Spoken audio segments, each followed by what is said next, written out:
السلام عليكم. بسم الله الرحمن الرحيم. النهارده هنتكلم في موضوع مهم جدا بخصوص الازهر وبث خرافات تؤدي الى تشويه وتحريف العقيده الاسلاميه عند المسلمين. وبخص الموضوع ده بمشايخ الازهر خصوصا لموضوع مثلا زي اين الله، موضوع السؤال باين الله. دايما الازهر وشيخ الازهر الاحمد الطيب يقول لك ان السؤال باين الله ده يعتبر بدعه وان هو تخاريف وحاجه غلط، يعني مع ان القران الكريم ذكر قال وكان عرشه على الماء. هو بيقول لك ايه الشيخ احمد الطيب او الازهريه، يعني دي عقيده ازهريه خالصه، يقول لك ان لا وجود لله عز وجل بذاته، يعني ملوش لا عين ولا يد ولا الحاجات ديت. وفاكرين ان لما يقول عين او يد يعني زي الانسان او يد اي حاجه تانية، يقول لك ده تشبيه، مع ان ربنا سبحانه وتعالى هو اللي ذكر الكلام ده بنفسه في القران الكريم. هو اللي اخبرنا ان هو ليه عين وليه يد وليه الحاجات ديت.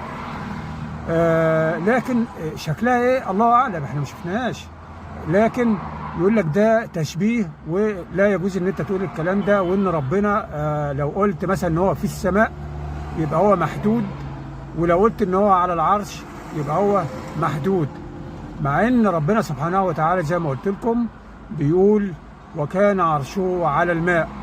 يعني في بداية الخليقة كان عرش ربنا على الماء، وفي فرق بين على وفوق. يعني لو كان قال لك مثلا وعرش ربك فوق الماء غير وعرش ربك على الماء، على غير فوق. على يعني لازم يكون في تلامس، يعني يكون العرش ملامس للميه، وده اللي مذكور في القرآن. يعني معنى كان العرش كان موجود فعلا ملامس للميه فوق الميه. اما لو كان قال العرش فوق الماء، فوق دي يعني ايه؟ يعني لازم يكون في فاصل ما بين الميه والعرش، يبقى العرش طاير فوق الايه الميه. لكن ربنا سبحانه وتعالى قال وكان عرشه على الماء. على يعني ايه؟ يعني ملامس للميه، يعني فوق الميه مباشره. ايا كان بقى الميه ديت يعني كانت زمان شكلها ايه، او ولا هي زي الميه العاديه، المهم ان هو كان في مكان فوق الميه، يعني الميه شايله ربنا سبحانه وتعالى، والميه دي طبعا اكيد ربنا اللي خالقها، يعني ما كانتش مخلوقه قبل كده. هو اللي خالق الميه، اللي كان عامل العرش، وهو اللي خالق العرش، وهو اللي كان حاطه فوق الماء. يبقى بعد ما ربنا سبحانه وتعالى خلق من البخار بتاع الميه اللي هو السماوات، وعملهم 7 سماوات، وثم فوق ال7 سماوات عمل العرش، ثم استوى على العرش في النهايه خالص. فهو ده يعني بيبقى فين؟ في السماء او فوق السماء. يبقى لما نقول ان ربنا في السماء يبقى احنا ما بنقولش ان هو محدود، لان هو اللي اخبرنا بكده. ما نقولش، ما ندخلش بقى قصه ان هو محدود وان احنا بنشبه والكلام من ده ويلخبط لك الدنيا. لازم نؤمن بما اخبرنا الله عز وجل في القران، والا يبقى احنا كده بننكر القران ولا نؤمن بالقران، وان زعموا انهم يعني تبع القرآن وبيؤمنوا بالقرآن. لكن مفاهيمك هي اللي تدل على ان انت بتؤمن بالقرآن ولا بتؤمنش بالقرآن. وربنا طالما اخبرنا بشيء لازم نؤمن بيه، ما نقعدش نجادل معاه، ده جدال مع الحق سبحانه وتعالى. فعقيدة الازهر في العموم يعني، وخصوصا شيخ الازهر، والكلام ده موجود في اليوتيوب، ممكن حضراتكم تبحثوا عنه وتسمعوه بنفسكم، لانه في ناس كتير يقول لك هو فين شيخ الازهر اللي قال كده. ابحث، خش اليوتيوب وانت هتسمع شيخ الازهر بنفسك بصوته وصورته وهو بيقول الكلام ده، لان انا لو جبته بيخالف وبيعمل حظر على الفيديو، ومش هتسمع اصلا الكلام ده، يعني مش هيخليك تسمع الكلام ده ولا تنتبه ليه. فانت خش على اليوتيوب واسمع الشيخ احمد الطيب بنفسه وهو بيقول هذه العقيده، بيقول لك ان لا وجود لذات الله في اي مكان. يعني ربنا ده ملوش، زي الملحدين بالظبط اللي يقول لك لا وجود لله، يقول لك الله بس موجود بصفاته.